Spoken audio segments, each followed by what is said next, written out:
Buenos días a todos. Bueno, muchas gracias por conectarse a este viernes de Soluciones Sostenibles del Consejo Colombiano de Construcción Sostenible. Hoy en este caso estamos con Pablo González, que viene con una charla súper interesante acerca de arquitectura para emergencias. Pablo González es arquitecto egresado de la Pontificia Universidad Javeriana, magíster en arquitectura y sostenibilidad de la Universidad Politécnica de Cataluña y es cofundador, socio y director de proyectos de 571 Arquitectura, una de nuestras empresas miembro. Esta oficina de arquitectura cuenta con más de 15 años de experiencia en el desarrollo de proyectos arquitectónicos y urbanísticos integrales con enfoque en principios de sostenibilidad. Desde el 2010, Pablo es docente y jurado de trabajos de grado de la Pontificia Universidad Javeriana. Y yo soy Lorena Pupo, especialista técnica del Consejo Colombiano de Construcción Sostenible, quien voy a estar como moderadora. Entonces los invito a que en el panel de mandos hay una sección de preguntas. Acá pueden colocar y escribir todas sus preguntas y las vamos a solucionar al final de la conferencia con Pablo. Entonces, muchas gracias, Pablo. Muchas gracias a todos por conectarse. Te doy la palabra, Pablo. Gracias.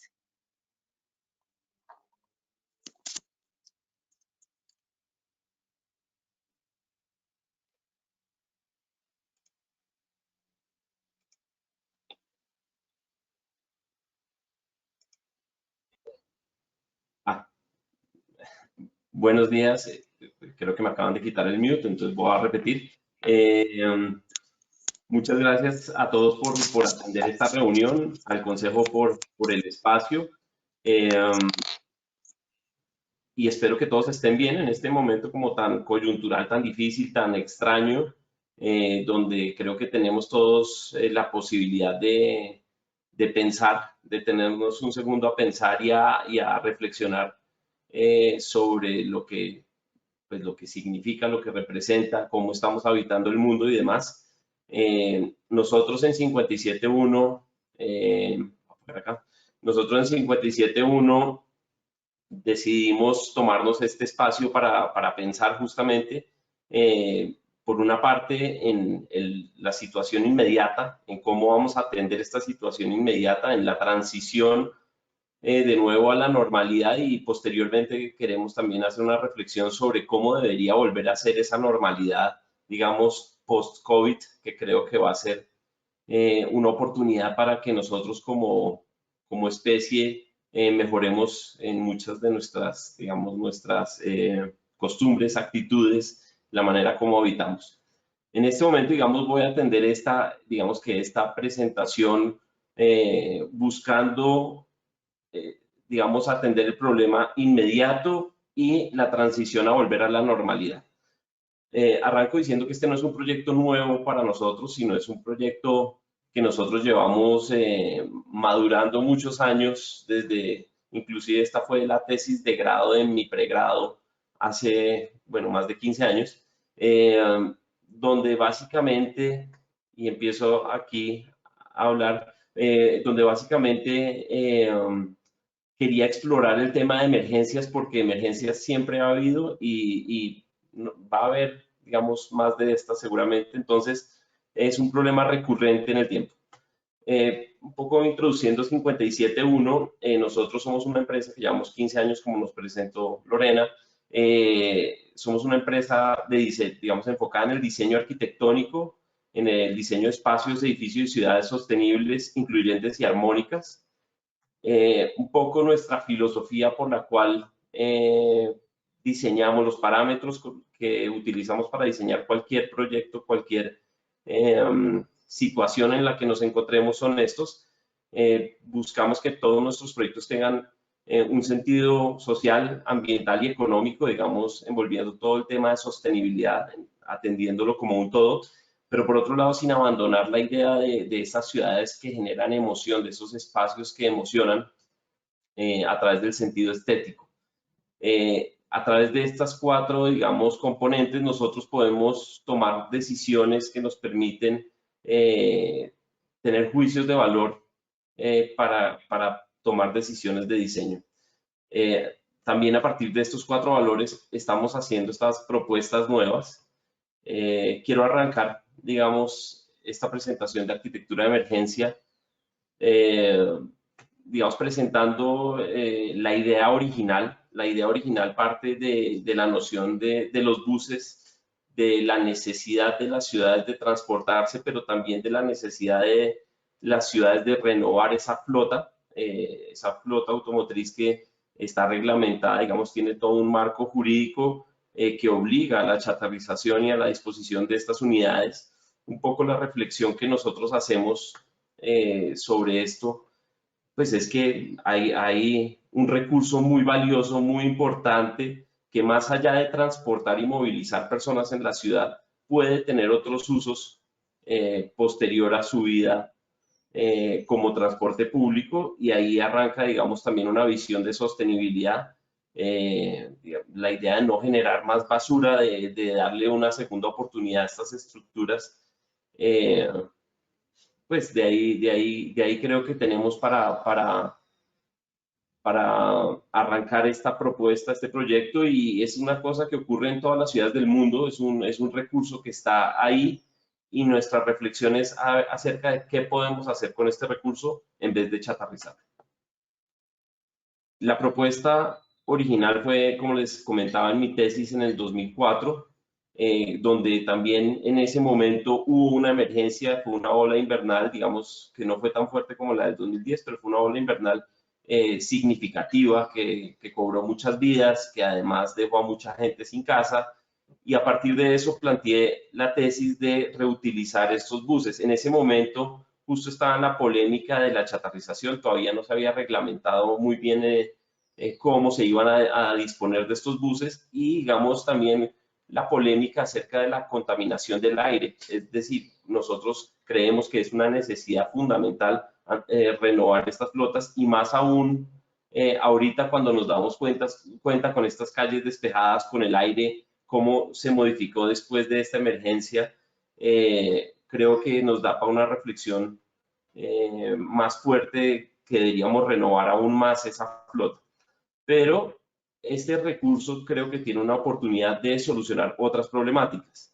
Digamos que cuando uno analiza el bus, un bus tiene un chasis, una estructura muy robusta, encima de eso le montan una carrocería que también tiene una estructura que está diseñada para durar mucho más que sus partes mecánicas. Entonces creemos que más allá de la solución de movilidad de transporte público, que tiene una alta exigencia mecánica, estos espacios como espacios habitables tienen la posibilidad de perdurar muchísimos años más. En esta primera presentación, en esta primera tesis, el planteamiento era que los buses servían digamos, como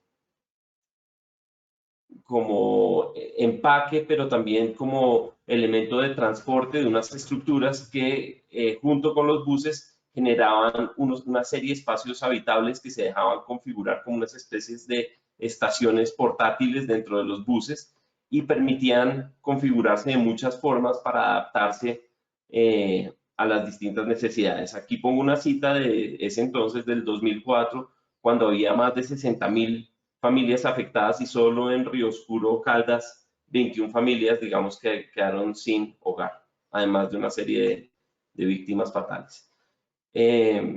Planteábamos también la idea de que esto, más allá de vivienda o refugios temporales, podía convertirse en ciudades temporales, porque estos eventos pueden durar pues algunas semanas, inclusive meses, y la gente tiene que habitar de una manera adecuada durante esos momentos para que, digamos, para que no haya un colapso más grande de esa comunidad.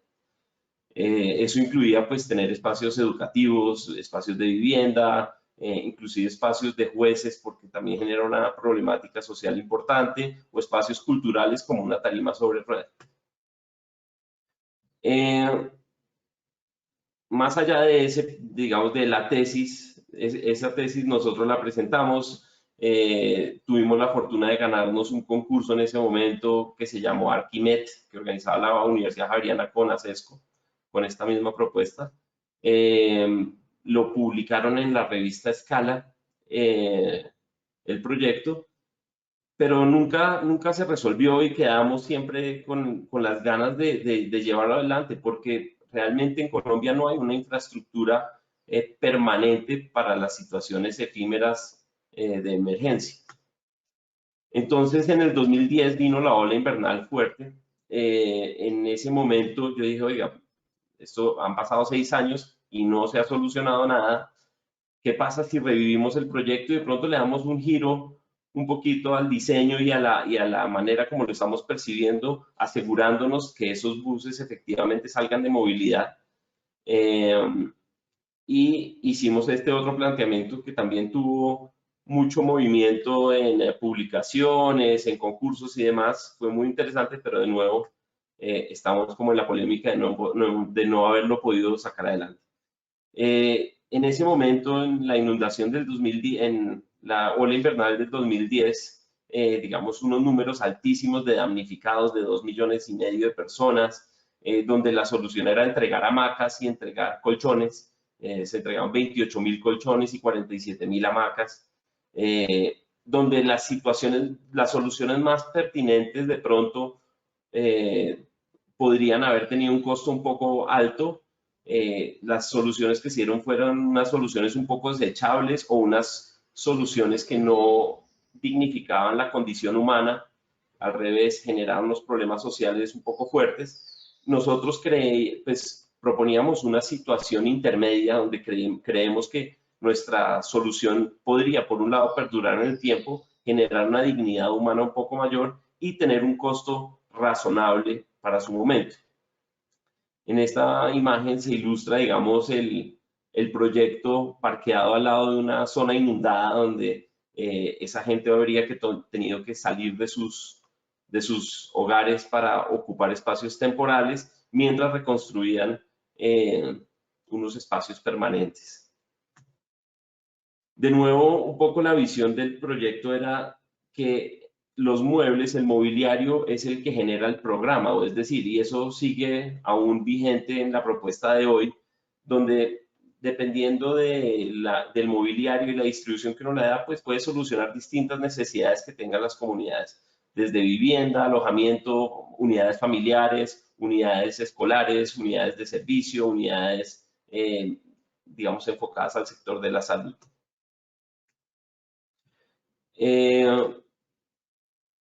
En ese momento lo que propusimos fue un sistema bien interesante de cortarle, digamos, la fachada, la cara a los buses, digamos, incluido el tema del motor, también ajustando la parte de rodamiento para poder remolcar estos buses, y a través de una máscara que llamamos nosotros, que es el nuevo frente, nos permitía, digamos, articular los distintos buses.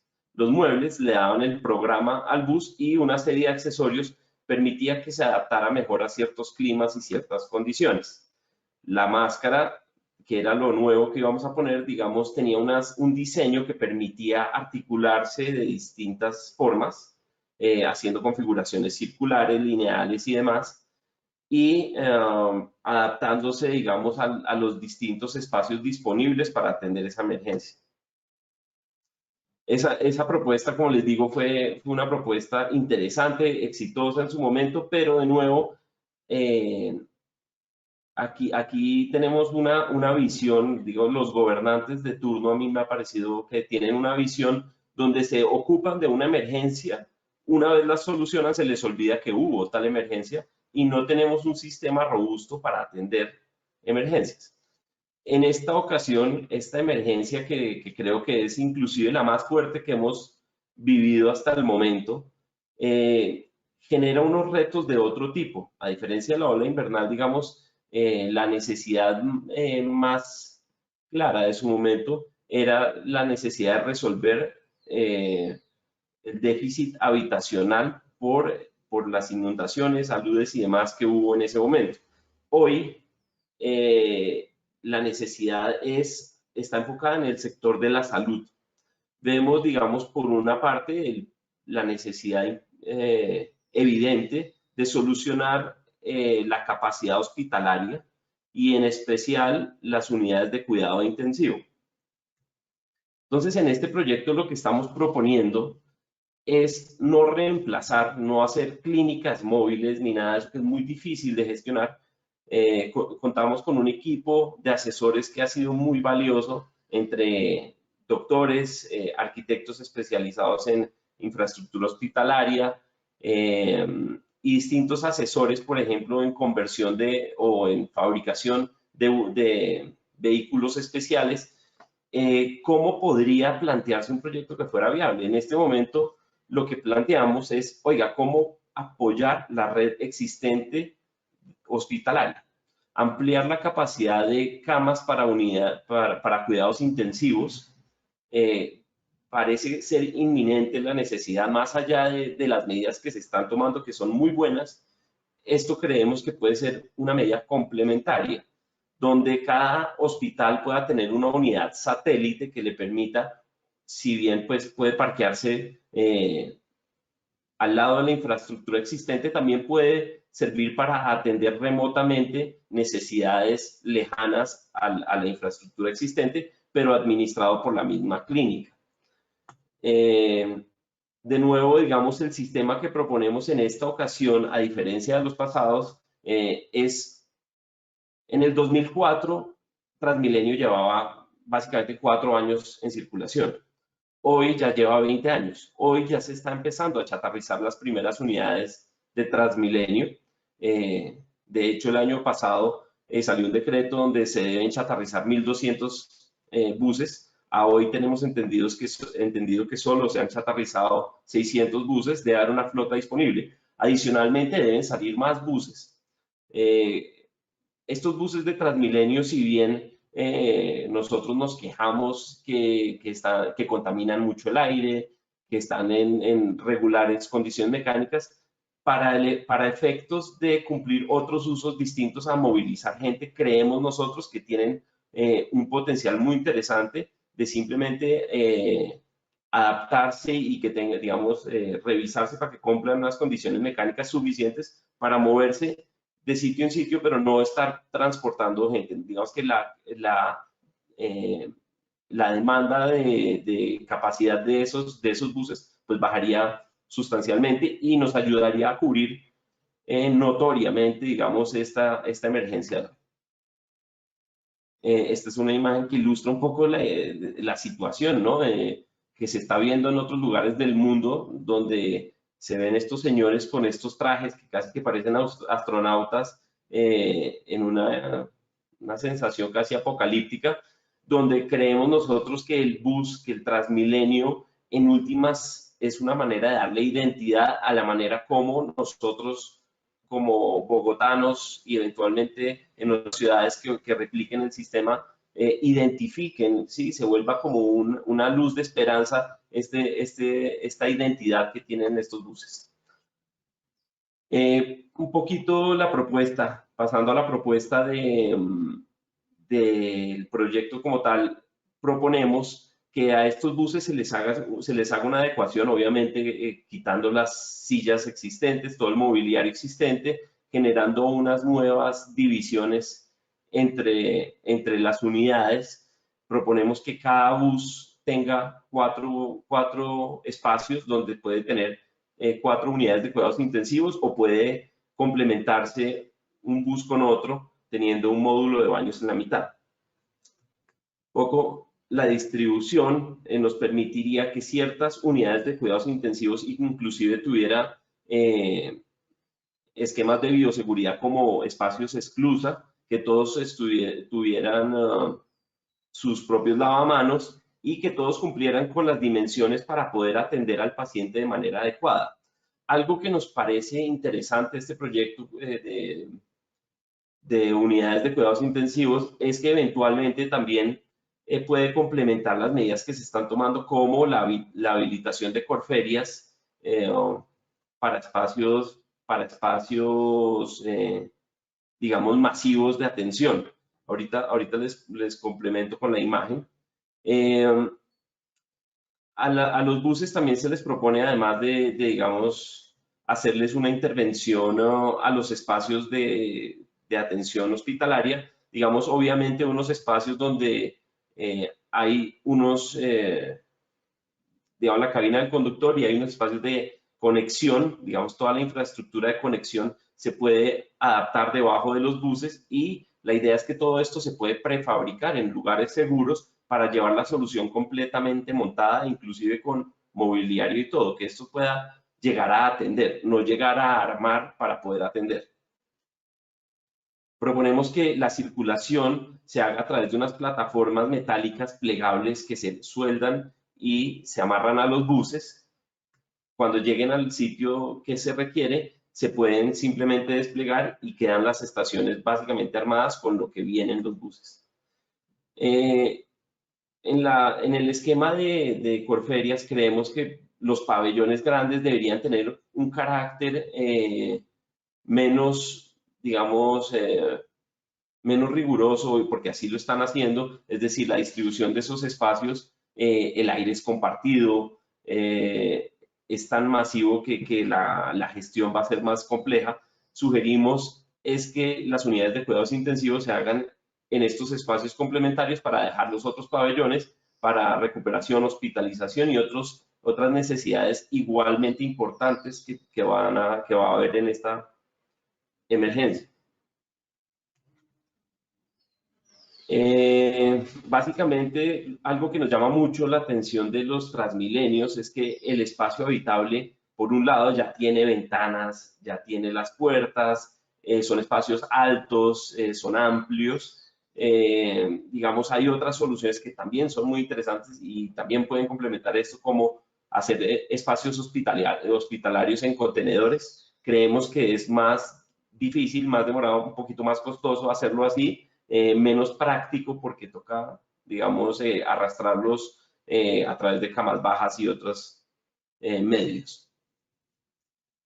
Finalmente, la cuarta propuesta que tenemos se enfoca, digamos, en uno de los temas que creo que va a ser la clave del éxito para que podamos, digamos, empezar a abrir nuestra economía de una manera responsable. Digamos, está muy enfocado en el tema de tomar muestras. Ahorita bien sabemos que hay dos tipos de muestras, unas muestras que son más precisas y unas muestras que son rápidas, aunque digamos, hay mucha incertidumbre sobre los equipos, que cómo van a llegar y demás. Es una necesidad que lleguen. Ahorita nuestro planteamiento es cómo gestionar esos equipos para poder llegar a los lugares que necesitemos que lleguen, es decir, articularlo con el territorio y la demanda que haya en los sectores del territorio para, digamos, tener una toma de muestras eficiente, hacer que esos equipos rindan muchísimo más de lo que van a rendir si los tenemos parqueados en unos laboratorios fijos. Entonces, digamos, de nuevo, aquí la idea es que estos laboratorios lleguen a los lugares que se requiera, que tengan una imagen que represente un símbolo también de esperanza a través de la imagen del transporte público que ya existe. Quiero detenerme otra vez un segundo aquí en la idea del territorio. Resulta que haciendo un análisis sobre los sectores, y no sé si esto se puede hacer. Encontramos en esta página de la Secretaría de Salud de Bogotá, que es muy interesante, y de hecho agradezco que lo tengan así de bien, están los casos confirmados de coronavirus por localidades, y ustedes van a ver la distribución, digamos, de estos casos, que es un poco irregular. En un principio se planteaba que la localidad con más infectados era Usaquén y Chapinero. Hoy estamos viendo que Suba es la localidad que más infectados tiene. Pero resulta que los laboratorios están todos concentrados en Usaquén y Chapinero. Entonces, la propuesta, de nuevo, creemos que es más relevante aún en la noción que podamos llegar a esos territorios de manera sincronizada, segura, con la información centralizada como lo tienen en esta página web. para poder ir abriendo sectores de la economía, ir abriendo de manera responsable, como lo están haciendo países como Corea del Sur y Singapur, o ciudades como, bueno, hay varios ejemplos a nivel mundial que están haciendo estrategias para poder llegar a los lugares y no que la gente se transporte hasta los laboratorios. Entonces, ¿cómo funcionaría esto? La idea es que el bus llega al lugar donde se requiera. El bus está, digamos que tiene un espacio de laboratorio abierto interno y tiene 4 cabinas que están ubicadas donde actualmente están las puertas de los buses. Esas 4 cabinas, la idea es conformarlas de una manera que sean de fácil limpieza, que tengan todas las medidas de bioseguridad, es decir, que haya manera de aislarlas de los laboratorios, de recibir las muestras de manera segura, de tomar las muestras de manera segura. La idea es que estas cabinas, una vez pasa a las cabinas, pasa a donde están, no sé si ven mi mouse, pero ahí están unos escritorios donde se reciben las muestras, se procesa la información y posteriormente esas muestras se procesan en estas maquinitas chiquitas que parecen tostadoras. Esas maquinitas chiquitas que parecen tostadoras son, digamos, una referencia de las máquinas que están sacando hoy para muestras rápidas. Abbott sacó esa referencia que es, digamos, muy fácil de portar, pero a la vez también creemos que este proyecto lo que ofrece es una manera segura para poder manejar esas máquinas. Entonces, la idea es que la persona llega, hace su fila de manera segura con el distanciamiento requerido, pasa a la cabina, se le toma la muestra, se va a esa muestra se tabula en datos y se procesa. Digamos, teóricamente, en esa máquina, si la muestra es positiva, se sabe a los 5 minutos, si es negativa, se sabe a los 15 minutos. Entonces, en promedio, nosotros calculamos que se demora 15 minutos una muestra por persona. Y la idea es que esas muestras eventualmente, entonces, terminan de sacar los resultados, en la misma persona que tabuló los datos vota el resultado y ojalá se podamos, pues creo que es una necesidad, unificar el sistema de información para poder transmitirle a esa persona qué resultado tiene para ver si está apta para ir a trabajar o necesita urgentemente ir a encerrarse. Asimismo, eso le puede dar la información a las autoridades para que puedan controlar que las personas que están infectadas estén debidamente distanciadas del resto de personas. Este bus también contempla, aquí en la planta se puede ver mejor, entonces están las 4 cabinas, los espacios de tabulación, la circulación y los espacios de laboratorio. Tenemos unos espacios para equipos, planta eléctrica, manejo de aguas. Tenemos antes de la cabina del conductor una zona de baños, una batería de baños donde tenemos, digamos, con todas las medidas de asepsia requeridas, unos espacios de lavamanos y también un sanitario. Y finalmente está la cabina. La idea es que este espacio pues esté, digamos, completamente cumpliendo con todas las medidas sanitarias requeridas para que no vaya a tener problemas de infección. Es muy sencillo, estamos planteando es simplemente hacerle unas escaleras para llegar a cada cabina y dentro del espacio está el espacio de cabinas y recepción de información, la circulación y el espacio de laboratorio. Esto es a lo que nos referimos con la parte de bioseguridad, de las tomas seguras de esas muestras y digamos que estén debidamente aisladas unas personas de otras. Bueno, digamos, llegamos a un punto donde realmente el reto hoy es cómo lograr hacer esto posible. Tenemos una propuesta en realidad. Queremos o creemos que si la ciudad aporta a estos buses que están saliendo a chatarrizarse,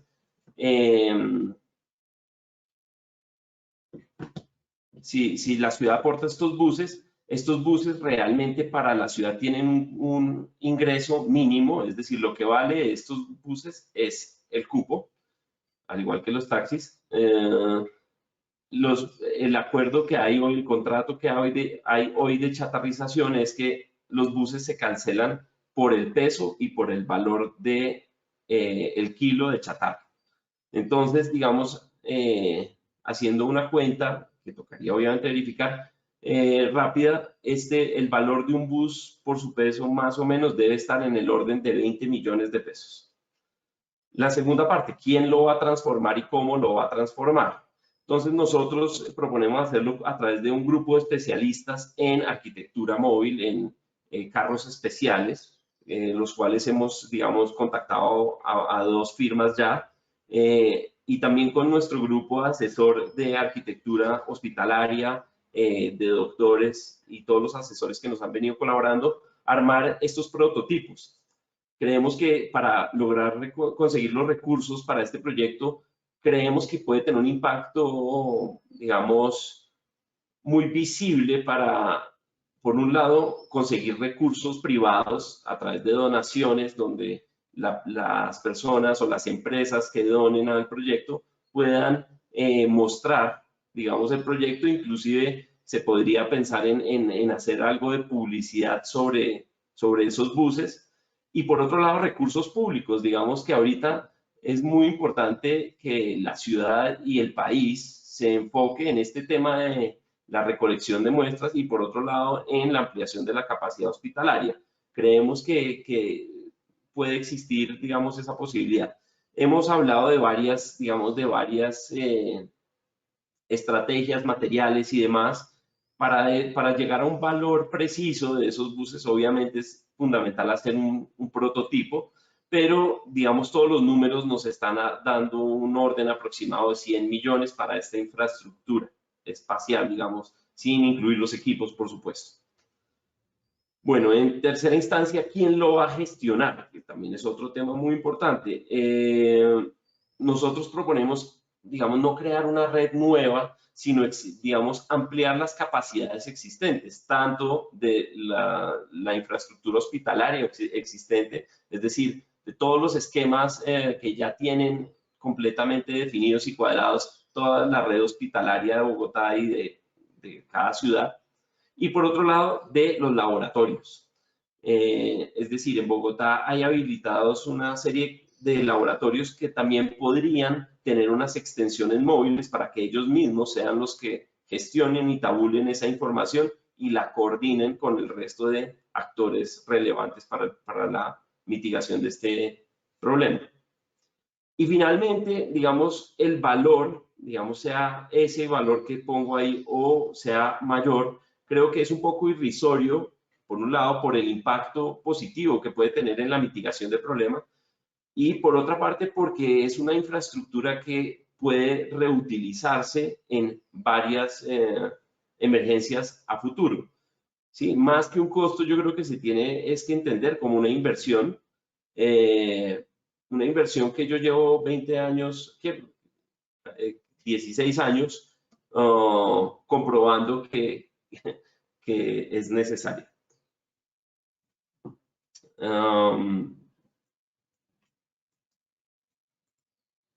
Finalmente, digamos, creo que vuelvo al tema que creo que es muy relevante, y es que esto no aplica para Bogotá, esto aplica para Colombia, otras ciudades de Colombia y para el mundo, otras ciudades del mundo. Muchas ciudades del mundo tienen esta misma situación. Digamos que nosotros estamos planteando hacer estos prototipos, por supuesto, pero la idea es que esto sea una información abierta que eventualmente otras ciudades del mundo puedan utilizar para solucionar este mismo problema.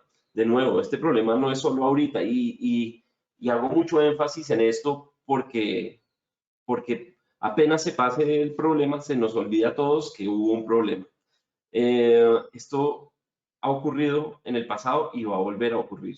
Entonces es importante nosotros no estar improvisando cada vez que ocurren estas condiciones, y la invitación entonces en este proyecto es a las autoridades, y ojalá haya alguien de, digamos, alguna autoridad competente en esta charla, pues que nos tomemos el tema, digamos, no al corto, inmediato plazo, sino que entendamos que esto es recurrente y que va a volver a pasar y que necesitamos una infraestructura que nos ayude a que la próxima no sea tan difícil.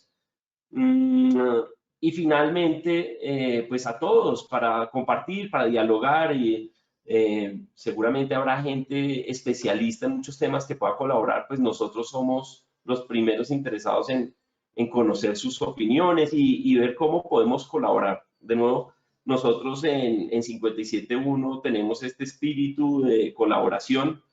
eh, digamos que tenemos como parte de nuestro ADN una idea de simbiosis en todo sentido, de mutuo beneficio de nosotros con nuestros clientes, de nosotros con nuestros usuarios, de nosotros con nuestros colegas, de nosotros con nuestros proveedores. O sea, aquí en esta triste situación, en realidad estamos en un punto donde todos perdemos y creo que si todos nos ayudamos y todos entendemos que somos parte de la solución y ojalá no del problema, pues creo que podemos lograr sacar estas iniciativas adelante. Muchas gracias pues por la atención. No sé si tengan alguna inquietud. Eh, Lorena, no sé si quieras tú moderar algo. Pablo, bueno, muchas gracias por tu presentación. En verdad que es de gran importancia que todos empecemos desde el sector donde estemos, empezar a contribuir en este tema y como tú bien lo dices, esto no es solamente por la emergencia de ahora, sino que estemos preparados para cualquier situación que venga. Te los invito a todos a que en la sección de preguntas puedan escribirlas para acá empezar a leerlas. Yo ya te voy a decir, Pablo, algunas de las que han llegado. Bueno. Perfecto. La primera es, ¿estos vagones de segunda qué tan fáciles son de adquirir en ese mercado secundario?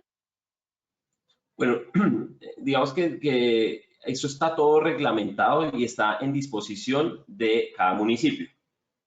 No es que estén a la venta, ¿sí? Es por ley que hay que sacarlos de circulación, ¿sí? De nuevo, el valor de los buses no es, digamos, no es un valor comercial. Ellos no pueden salir a vender los buses, les toca sacarlos de circulación. Entonces es un tema realmente de una voluntad política y, digamos, de un marco legal que está establecido que puede tener unas excepciones. Como les digo, el acuerdo que hay entre Bogotá y la empresa que se ganó la licitación de chatarrización hoy es que los buses se pagan por peso y ese por peso es por chatarra. Digamos que el vidrio, por ejemplo, es basura, las llantas son basura. Digamos que ciertos elementos generan, de hecho, es una contaminación, una huella ambiental un poco más difícil. La chatarra lo que se hace es que se funde y se vuelve hierro.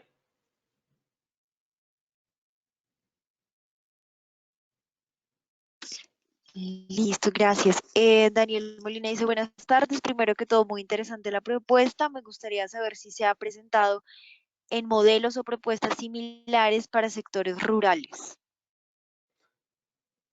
Bueno, muchas gracias por la pregunta. En realidad no, en realidad no se ha presentado o, digamos, se está presentando, para ser más preciso, es decir, estamos arrancando con Bogotá. Queremos que la administración de Bogotá digamos, nos dé un espacio para poder dialogar sobre este proyecto. Como ustedes bien saben, Bogotá, el espacio rural de Bogotá es muy amplio. Las necesidades que tiene Bogotá, no casco urbano, sino Bogotá, zona rural, también van a ser muy importantes. Y creo que un buen piloto puede ser arrancando con estos lugares remotos. Es decir, creo que es una muy importante aporte y es, digamos que por ahora yo lo he presentado entendiendo un poco o buscando mitigar la mayor cantidad de personas damnificadas posibles, pero también tiene digamos que una cualidad muy interesante y es que poder llegar rápido a esas comunidades retiradas que no tienen acceso a servicios.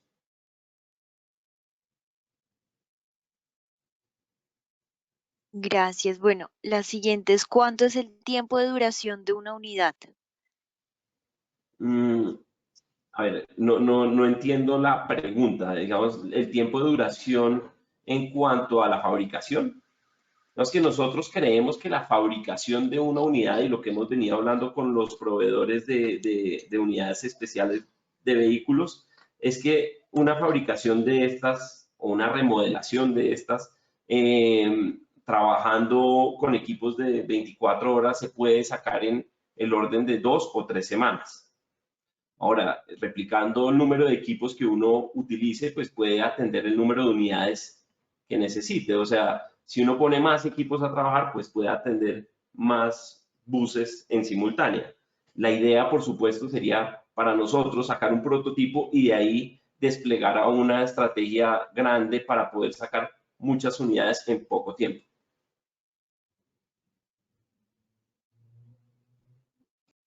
Gracias. La siguiente es, a nivel del establecimiento, ¿qué respuesta ha tenido la propuesta y cuánto tiempo se demora la adecuación de las cabinas? Bueno, esto no lo acabaste de contestar. Bueno, entonces respondo la otra. A ver, yo creo que yo entiendo en este momento a los gobiernos que están muy preocupados, muy atareados, digamos que no han tenido, creo que, tiempo para pensar un poquito despejadamente las soluciones que están planteando, que son necesarias, eh, digamos, atienden el problema urgentísimo. Creo que este problema o esta solución busca atender es una transición que va a ser necesaria. Creo que este problema no va a ser de un mes, este problema va a ser seguramente de un año o de pronto más, digamos, la transición un poco hacia donde estamos enfocados nosotros es saber cómo podemos operar como país en una transición de una manera, digamos, un poquito intermitente, un poquito interrumpida, pero por lo menos poder abrir, porque si no el problema va a ser mucho más grave. Entonces, esta propuesta creo que no la han visto con ojos de urgencia y creo que sí lo deberían empezar a hacer, porque si el plan es abrir prontamente, creo que estas unidades de apoyo van a ser absolutamente necesarias. Entonces, a ver qué les digo, en términos de contactos, pues por ahí algunos políticos han comentado, lo han compartido, ha llegado a algunos lados. Claudia López le dio like, pero eso no sirve de mucho. Y ahí va.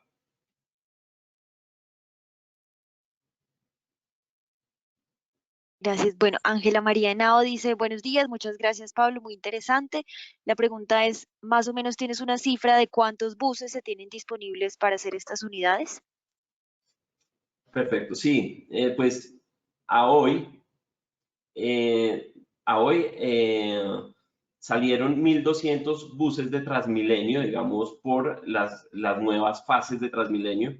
Eh, Tengo entendido que el contrato que se adjudicó es por 600 unidades, debe haber por lo menos 600 buses disponibles para chatarrización, pero con todo y eso, así, por ejemplo, para el proyecto de laboratorios móviles, yo creo que deberíamos inclusive pensar en estimular la renovación de la flota. Hay muchos buses que para efectos de transporte público no están en las mejores condiciones, contaminan mucho el aire, digamos que para movilizar gente las condiciones mecánicas pues no son las mejores y deberíamos pensar en cómo este proyecto también de pronto nos ayuda a estimular una renovación de una flota limpia y que al revés, algunos buses que tengan un estado aceptable de condiciones mecánicas se puedan adaptar para solucionar este problema, que como les digo, no es corto, es un problema largo y esto pues más que un gasto, pues debe verse como una inversión.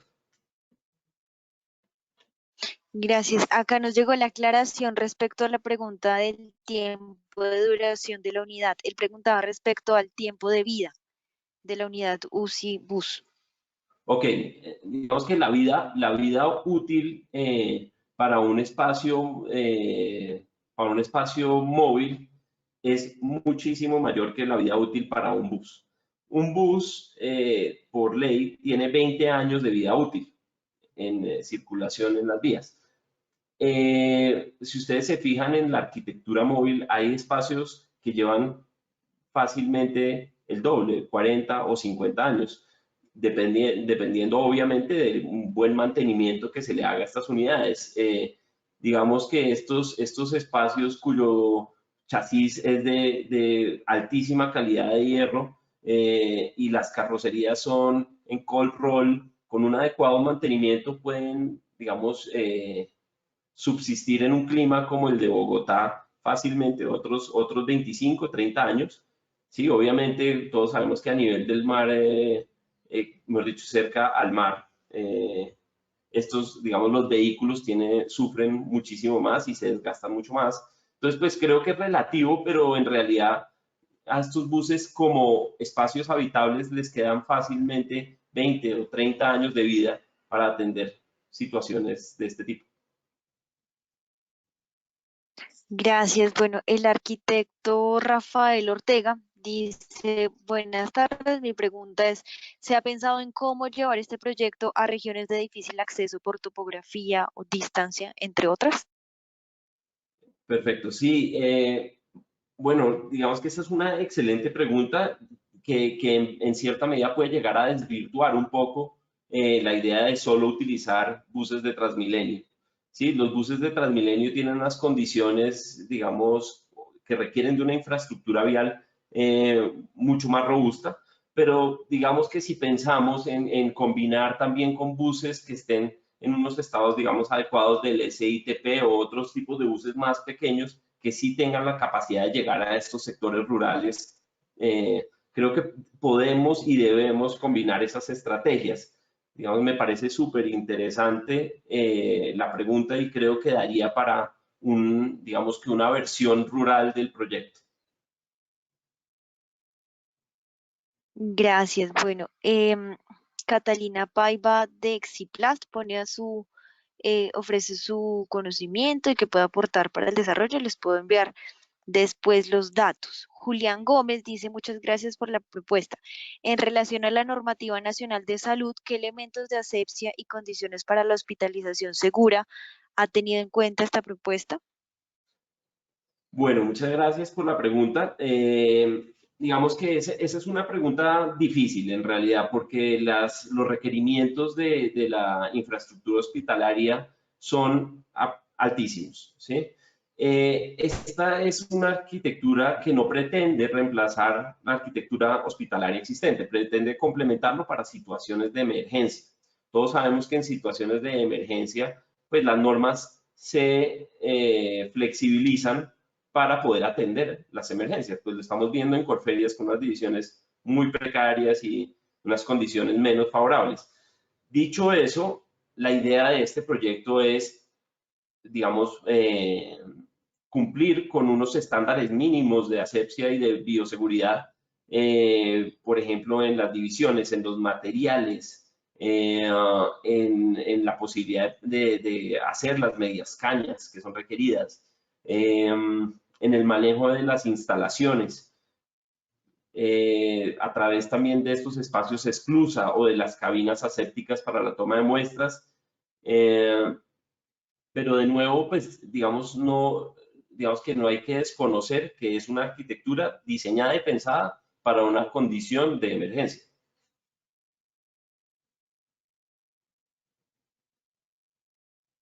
Gracias. Juan Antonio Barbosa pregunta, una vez terminada la emergencia, ¿quién sería a cargo del mantenimiento de estas unidades?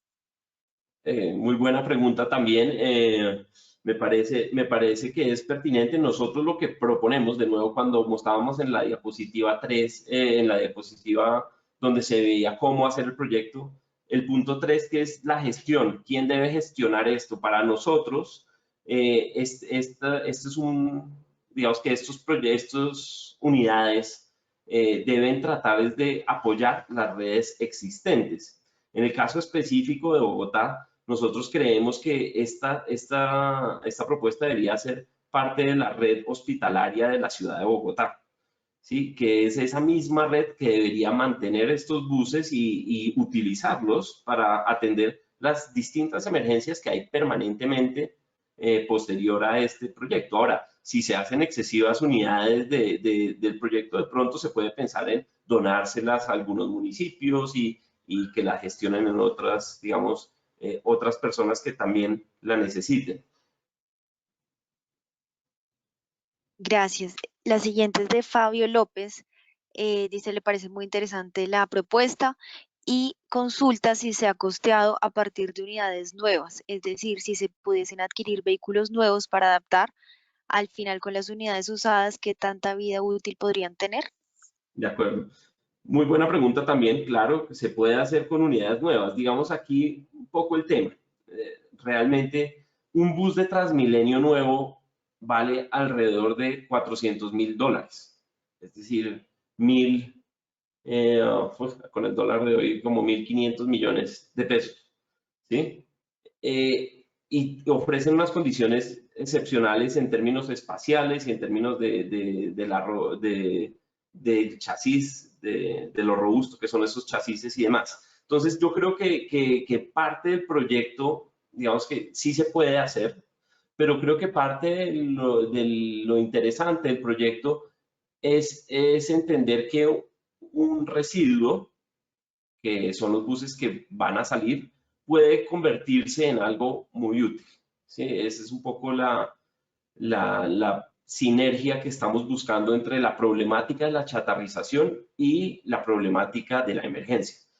Um, pero la respuesta clara es sí se puede hacer y sí lo están haciendo, además. Entonces, por ejemplo, con unos amigos de Bucaramanga que son fabricantes también de unidades especiales. Ellos están fabricando unidades especiales. Les llamó mucho la atención el proyecto es porque ven el potencial de un gran ahorro en los costos básicos de este proyecto. Gracias, Pablo. La siguiente es de Valentina Pedraza y nos pregunta, ¿cómo lograrían equilibrar la contaminación que generan los buses y cómo están planteando la parte de los desechos? Buenísimo.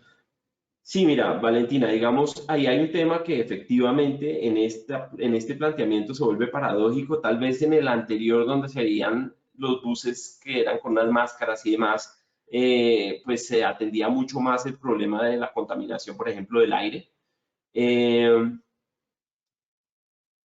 Creo que, digamos, en esta emergencia específica, con estos buses de Transmilenio específicamente, creo que tener la condición de poder ser automóviles, que se puedan mover solos, es muy favorable porque necesitamos con urgencia llegar a los sitios. Yo creo que dentro de esa gran gama de vehículos disponibles, deberíamos hacer, pues obviamente, un tamizaje para escoger los que en mejor condiciones estén para convertirlos.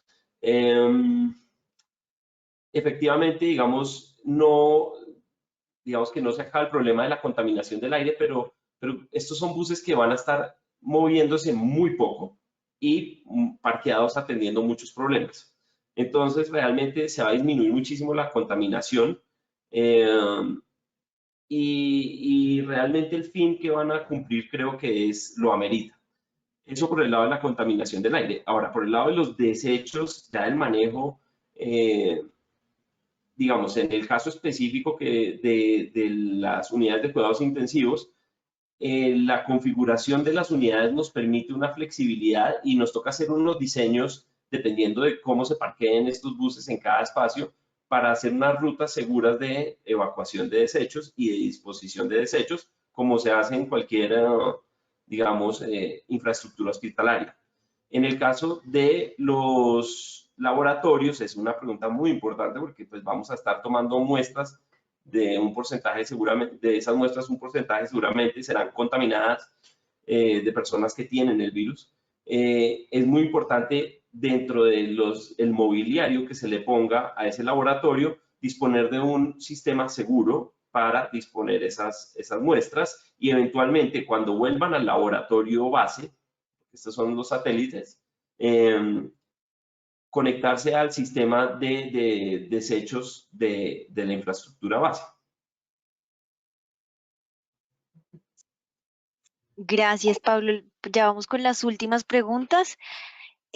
Paulo Vidrago dice, según la adaptabilidad de la propuesta, una vez superada la contingencia, ¿se podrán modificar la distribución del espacio para otros usos? ¿O qué manejo se le daría a la estructura una vez se disminuya la demanda de capacidad hospitalaria generada por el COVID-19? Muy buena pregunta. Sí, por supuesto, se puede pensar en convertir en otra cosa, si es necesario en chatarrizar, cosa que no creo porque la inversión que se va a hacer, la idea es que se pueda aplicar. Yo creo que en Colombia nuestra infraestructura está tan corta y las soluciones que se están ofreciendo hoy como Corferias pues no van a ser permanentes, que esta infraestructura yo creo que sí va a tener utilidad y creo que muchos municipios la van a agradecer si se dona, inclusive Bogotá también la va a agradecer para poder llegar a atender las condiciones que se requieran. Pero creo que es un tema que por supuesto hay que analizar en su momento y efectivamente, si llega el caso en que haya exceso de unidades enfocadas en temas de salud, también se puede pensar en convertirlas a otros usos. Gracias. La siguiente es de Carlos Caicedo. Las unidades, ¿cómo se desplazarían? ¿Remolcadas o autónomas? La duda surge porque si están chatarrizadas, el tema mecánico del bus, ¿cómo se solucionaría? Sí, también es muy buena pregunta. Es decir, las unidades, los buses, para entrar al proceso de chatarrización y para evitar que los, entre comillas, desvalijen, eh, deben llegar andando y deben llegar en buenas condiciones mecánicas, ¿sí? Para entrar al proceso de chatarrización. Eh, entonces, la idea es que no entren al proceso de chatarrización, sino que se haga una excepción al decreto para que se puedan convertir en unidades móviles. En este proyecto específico de las unidades de cuidados intensivos y de los laboratorios, creemos que es de gran utilidad que sean automóviles.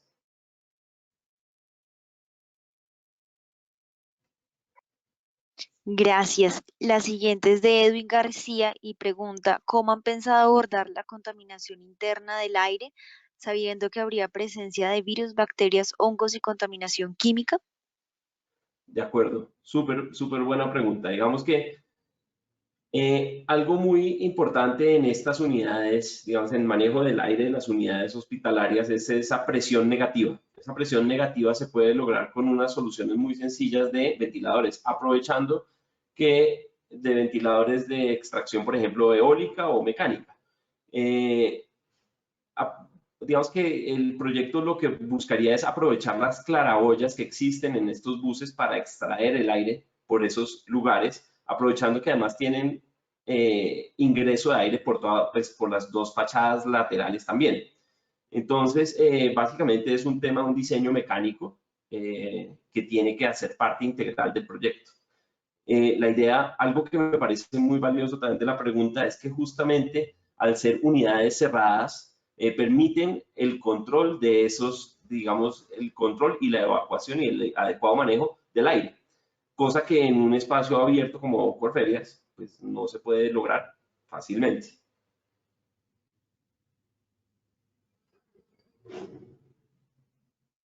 Gracias. Ya vamos con la última y Susan Molina nos dice, ¿se ha pensado en el uso de paneles solares u otros sistemas de ahorro de energía y ciclos de tratamiento de agua?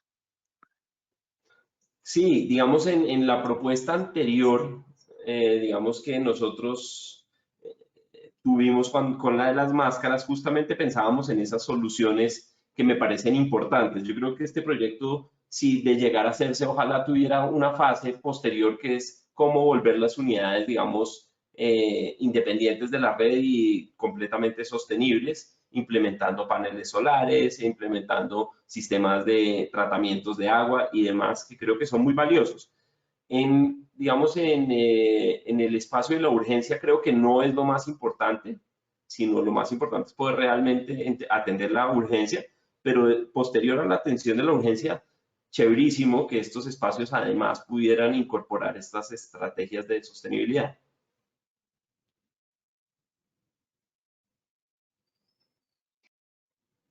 Perfecto, bueno, mil gracias a todos por conectarse, por esas preguntas tan valiosas, a ti, Pablo, por este espacio que nos ofreces. Nosotros les vamos a compartir la presentación. Algunos nos han pedido esta presentación, entonces se las vamos a hacer llegar en un PDF. Ahí quedan los datos de Pablo, de 571. Y mil gracias a todos. No sé si quieres finalizar con algo, Pablo. Bueno, no, yo quiero también agradecerles a todos, a ustedes, al consejo. Y realmente, de nuevo, creo que también es una invitación a que pensemos, a que soñemos, a que propongamos, a que no nos quedemos quietos, porque este es un problema de todos y este es un problema que si no lo atendemos nos va a afectar a todos. De verdad, gracias por si les gusta que nos ayuden a compartirlo. Me parece buenísimo que lo podamos realmente lograr. Digamos que es un aporte que creemos es para el bienestar de todos. Entonces, pues, con eso dicho, pues les deseo a todos mucha suerte, mucho cuidado y muchas gracias. Así es, mil gracias, Pablo. Los invitamos a que estén pendientes también de las actividades que tenemos con el Consejo. El viernes de soluciones sostenibles, que hoy es un viernes raro, pues miércoles, y a las capacitaciones que todo lo vamos a tener virtual por el mes de abril. Entonces, que estén muy bien. A sus correos con los que se inscribieron les vamos a hacer llegar la presentación. Mil gracias y feliz Semana Santa. Muchas gracias.